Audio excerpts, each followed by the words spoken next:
I am now done with my PhD. my name is Rasheka Robinson, and I got my PhD in Industrial and Systems Engineering tied to supply chains. And so, what it is, asset-based systems engineering is like a combination of asset-based community development, which is like a problem-solving method that they use in communities in like the 90s, I think that book was written. And so used to improve communities, but because it's very abstract, dealing with people, and not so scientific, dealing with numbers, we took that philosophy and combined it with traditional systems engineering to form asset-based systems engineering, which is an asset-based focus applied to more scientific disciplines. So for data, I did not like collect data per se. I generated it. That's a better word for me. So I built a simulation in Python of a supply chain. That's where that comes in. And there were like 280 simulations plus something like that. So each one generated random numbers that I needed for the participants' parameters. And then I used that data in all these different design of experiments, like the independent variable levels changing, and then analyze that to learn more about system behavior and integration. So from start, I'm gonna call it is ABSE for short. So ABSE started as like a replacement kind of thing for traditional systems engineering because we were finding all of the shortcomings with things like Lean and Six Sigma, and we're like, oh, we can fix that with asset based. But then as we got further along, we realized that you couldn't just completely remove the science. That was the problem to start with. So we then moved towards a collaborative approach between the two. I mean, for the tool, right? So Python can do a lot. I had no idea. Like, I am not a computer science major. So working with that was a feat of its own. But like, I got it to do like animations and everything. I'm so proud of myself. But the research itself, like the study and the analysis, there were a lot of interesting, what do I want to call it, results of the experiments. And then like I had to go through, man, sheets and sheets of data in Excel to figure out like why the system would behave the way it does. Like if you formed relationships based on reliability, then you have better system profits than if you formed them based on price. And it was just the little things like that. You have to get down to like the nitty gritty of the numbers to figure that out. But I can't remember exactly which ones were interesting, but there were some. I think that ABSE could become a widely used method.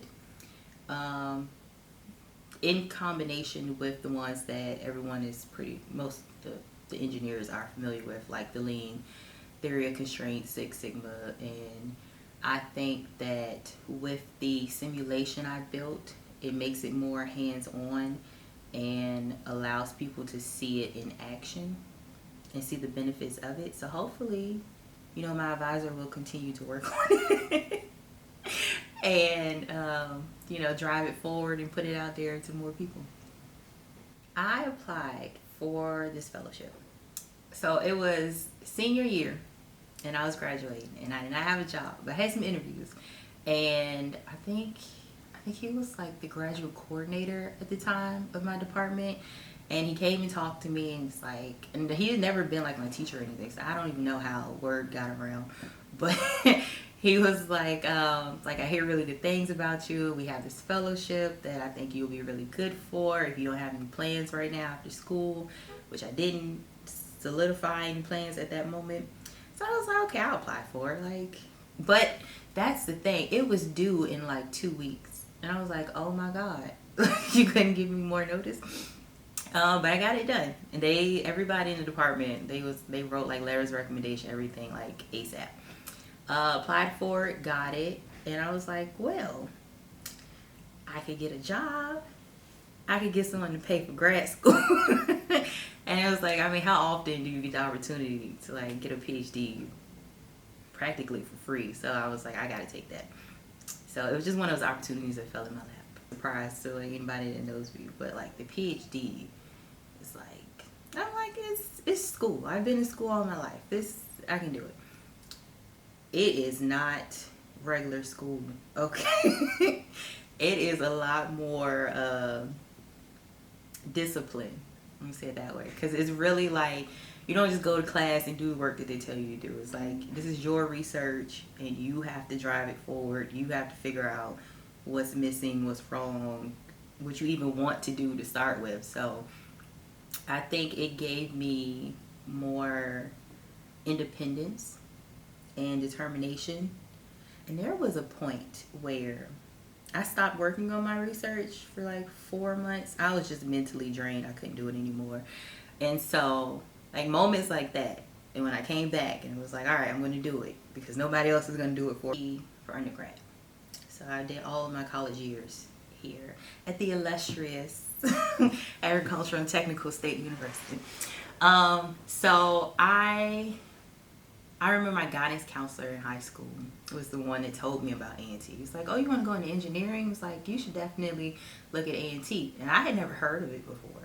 I'm like, what do you mean? Because I'm from Virginia. So I was like, out-of-state school wasn't really on my radar. Like, I was looking at Virginia Tech, and I think Georgia Tech, because they were #1 at the time for industrial engineers. So I look at A&T, and I was like, oh, well, this looks like a nice school. I'm going to apply there. And then they offered me a full ride, and I was like, I cannot beat that. And then like the other 2 choices that fell through, and so it was like A&T moved to the top of the list, and everybody after them was like, nah, they don't compare to A&T.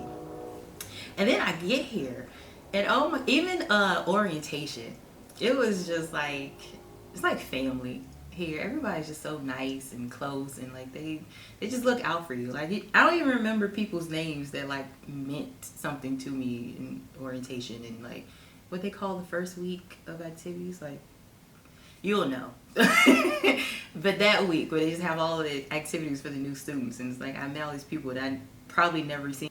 Okay, if you are applying for the Chancellor's Fellowship, I think you should know that you need to be on top of your own PhD. Like, this is your doctorate. I was told that many times, but it didn't really hit until it hit.